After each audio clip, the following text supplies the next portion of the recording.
All right, welcome to The Explainer. Today, we're diving into an absolute masterpiece of a short story, The Necklace, by Guy de Maupassant. It's this incredible, powerful story about desire, about lies, and really about how one tiny decision can just completely upend a person's entire life. So let's start by getting to know our main character, Mathilde Loisel. This quote right here, it tells you everything you need to know about her. She is just consumed by this feeling that she was born for better things, for luxury. It's like she truly believes the universe made some kind of cosmic error, and she's stuck in a life that was never meant for her. Okay, so here's the setup. Mathilde, she's pretty, she's charming, and she's married to a perfectly nice, ordinary clerk. But here's the thing. That ordinary life is like a prison to her. It's a constant, grinding source of unhappiness. Because in her head, she's living somewhere else entirely, lost in these elaborate fantasies of a much, much grander life. And this chart really lays out the two worlds she's living in, right? You've got her reality on one side and her dreams on the other, and they are worlds apart. Her husband comes home, he's happy with a simple bowl of soup. Meanwhile, she's picturing these fancy, delicate dinners on gleaming silverware. Her actual apartment with its shabby chairs, well, that's her torment. She's dreaming of silken bronze. It's not just about the stuff for her. It's about what it all represents. It's about being admired, being seen, being someone important. And then something happens. A little piece of paper arrives that's going to change everything.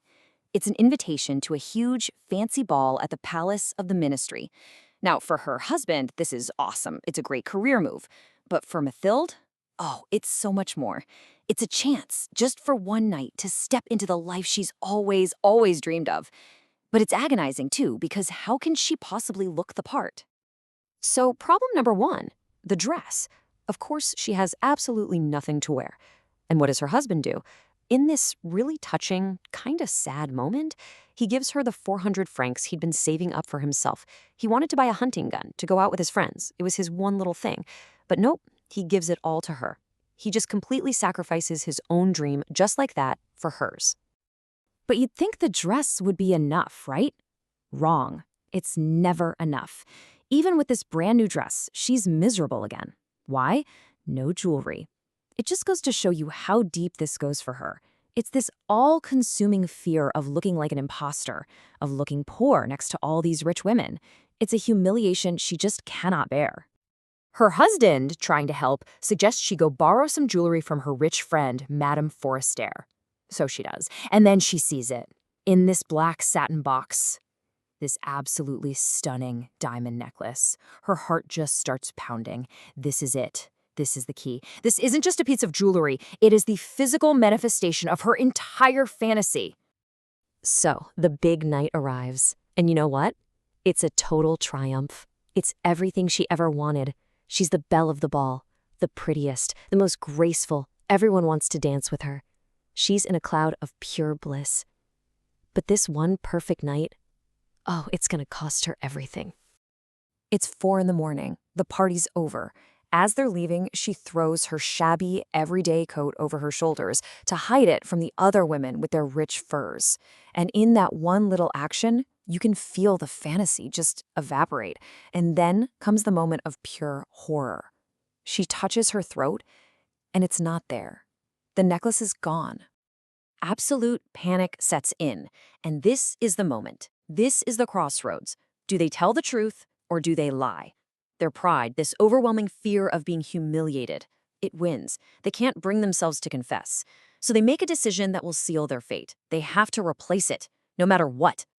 And the cost, it's just astronomical.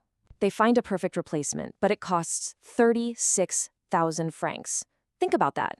Her husband has a small inheritance of 18,000, which means they have to borrow the other half. They go to loan sharks, they sign ruinous notes, they basically sign their lives away. And what comes next is just 10 years of absolute grinding misery, a whole decade. They give up their apartment, they fire their maid, they move into this tiny little attic room. Mathilde, who dreamed of luxury, now has to scrub floors and haggle with the butcher. Her husband works his day job, and then he works another job at night just copying pages for pennies. A horrible existence, as the story says. And this hardship, it just physically wrecks her. The transformation is brutal. Remember that pretty and charming woman from the beginning? She's gone. In her place is someone the story calls strong and hard and rough. Her hands are red, her hair is a mess. It's the ultimate irony, isn't it? The very beauty she thought was her ticket to a better life is completely destroyed in the process of paying for a symbol of that beauty. Okay, so fast forward 10 long years. Every last franc of the debt is paid off. And one Sunday, Mathilde is out for a walk. And who does she see? It's Madame Forestier. And she looks exactly the same. Still young, still beautiful, still charming. Untouched by time. Now that the burden is gone, Matilda feels this weird sense of pride, of accomplishment. She thinks, you know what? I'm going to tell her. She should know. So she walks right up to her friend and basically says, hey, remember me? The reason I look like this? Well, it's because of you. It's because of that necklace. And Madame Forestier is she's shocked. She barely recognizes her. And then, after Mathilde tells her the whole story, she takes her hands and drops what has to be one of the most brutal, jaw-dropping twists in literary history. Oh, my poor Mathilde, but mine was a fake. 500 francs. That's all it was worth, at most.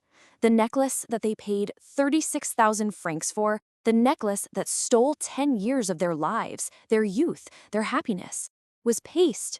It was costume jewelry. Just let that sink in for a second. So the big question is, why does this story hit so hard? Why do we still talk about it today? It's not just about that killer twist at the end. It's about how cleverly the author, Maupassant, uses this simple tale to tear apart the society he was living in. The whole story is basically a masterclass in what we call situational irony. It's a fancy term, but the idea is simple. It's when what happens is the total opposite of what you expected to happen, or what was intended to happen. And the necklace is just soaked in it. I mean, think about it. Mathilde wants to look rich for one night, and the result is a decade of being dirt poor. She wants a symbol of beauty and charm, and the effort to pay for it makes her lose her own beauty and charm. They make this massive, life-destroying sacrifice for a piece of junk. It's like every single thing they do produces the worst possible outcome. But this isn't just about cosmic bad luck. Maupassant is being sneaky here. He's using satire. He's using this story to ridicule and criticize the flaws he sees in the world around him, particularly in the social circles of his time. So who's he targeting? Well, first, there's materialism, this obsession with having nice things. Then there's the whole social climbing game, that desperate need to seem like you belong to a higher class. And most importantly, he's attacking a system of false values, a society where what you look like is way more important than who you are, a world where honesty takes a backseat to appearances, and that can literally ruin you. And in the end, we're left with this thought from Matilda herself, right? How small a thing is needed to make or ruin us. It really makes you think, what if? What if they had just told the truth right at the beginning? The whole decade of suffering, all of it, just boils down to that one moment, that one decision not to be honest, a decision driven purely by pride. It's just a really stark reminder of how the little choices we make and the values we prioritize can change absolutely everything.